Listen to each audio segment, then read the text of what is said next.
for the AGM that was meant to have been held. We know now it's been postponed to the 28th of next month. What really was meant to happen was clubs affiliated to the union were supposed to meet to try and thrash out the trouble surrounding the union's rugby issues. We've got Thando Manana, who we're going to be talking to, who's actually out in the Eastern Cape, our in-house rugby analyst who attended the proceedings and could give us like a bird's eye view of exactly what happened there. Thando, good evening and thank you for joining us. Yeah, well, it's good to be on your show once again, and good evening to the viewers. Thando, the big question really is what happened today, because the AGM is really key. The timing is key. It was meant to have been held last year. It was going to be today.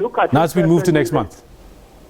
I think the problem is very simple. I think the Eastern Province Rugby Union as a whole took today's AGM as if it was their own. If one were to recall that they had cancelled an AGM which was scheduled late November, and due to the intervention then of the MEC of Sport, Ms. Pemi Majodina, then they came to a compromise, and also where there were 4 layouts that were laid in the table that the AGM was to be deferred and then brought again in today, and it did happen. But prior to those events from those 2 delegates, things were running smoothly. I think, as per instructions of the MEC, as well as having the sports Eastern Cape Sports Body Chairman, Magada, also being around, things started changing. Once we started seeing Mr. February, as well as a gentleman by the name of Amir, who came in because of discrepancies from their club. In fact, Chico, February was suspended by the Eastern Province. He was part of the executive there. So I think it changed the whole focus. I think today's focus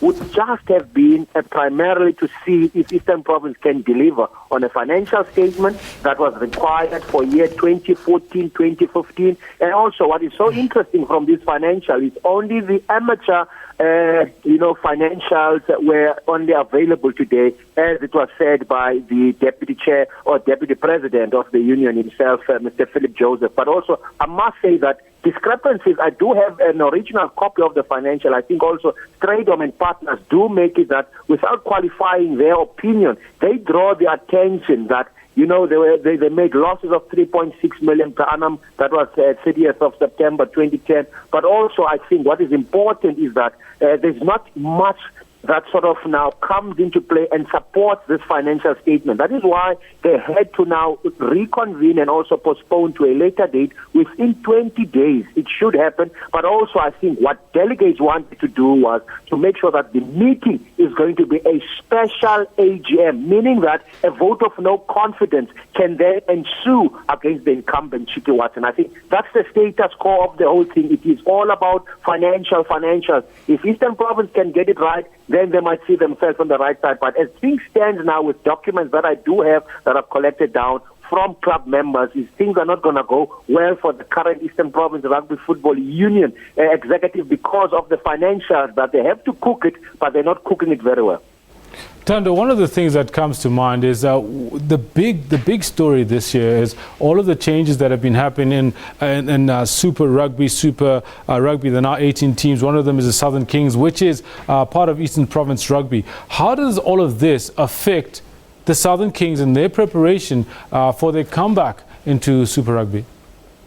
I think the Southern Kings are safe and sound at this stage. They will continue with the tournament. They no longer form part of the Eastern Province Rugby Football Union. What now is the problem with Eastern Province is they are on the verge of being liquidated, meaning that Eastern Province Rugby will not exist should the creditors get it into their side and make sure that they liquidate the company.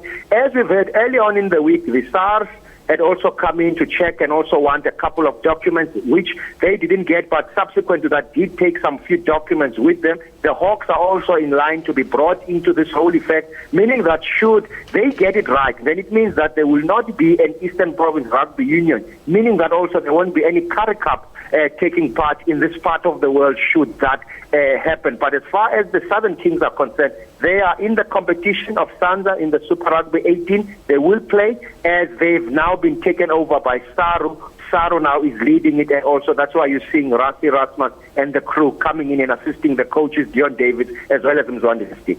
The whole point of everything that we're talking about, including the Southern Kings and so on and so forth, is really about building up rugby in the Eastern Cape, because as we all know, that's where transformation of rugby really started so many decades ago. That's where most of the transformation candidates for rugby really come from, mostly in South Africa. What is going to happen now? If they don't get it right, what happens to that drive? Right. What happens now is, as we've seen previously with border rugby unions, SARU, then there is a clause that should something like this come into play where the liquidators would want to come in, SARU can intervene and say they will take over now from here as administrators of EP Rugby Union, get it back on track to where it was supposed to be in the first place, meaning that whoever now was part of the Eastern Province Rugby Football Union executive will be taken out, completely out of office. SARU will have subordinates that they can select to run the union in the interim up until clubs get their house in order. By doing so, then it means that it will take much more longer, as SARU now would be the father figure of the whole Eastern Cape. And also, you make a very interesting note here, saying that the Eastern Cape, yes, it is the cradle of black rugby, but also you look at border, they're under administration. You look at Eastern Province Rugby, this is what is happening now, where you have a president that does not want to vacate his office, and also Southwestern District, who are part of the Southern Kings, don't want anything to do with the Southern Kings, as they feel that they'd rather be associated with the Stormers camp. So as things stand, I think the MSC of Sport should be also quite wise enough to get the Minister of Sport to be getting involved with what is happening down there and try and sort this mess out immediately. Otherwise, what you talk of black rugby, it will not exist from this year going forward up until the guys, which is all the clubs, all the sub-unions, come together and come and have an elective conference where they will obviously elect a person to guide them forward. Who that person will be, it's still under the head. Thando, thank you very much for giving us this time tonight, so soon after that particular meeting. I do think that we need to have you in studio. I will be calling you after this show to try and see if I can book you for early next week. Thanks very much, Thando Manana.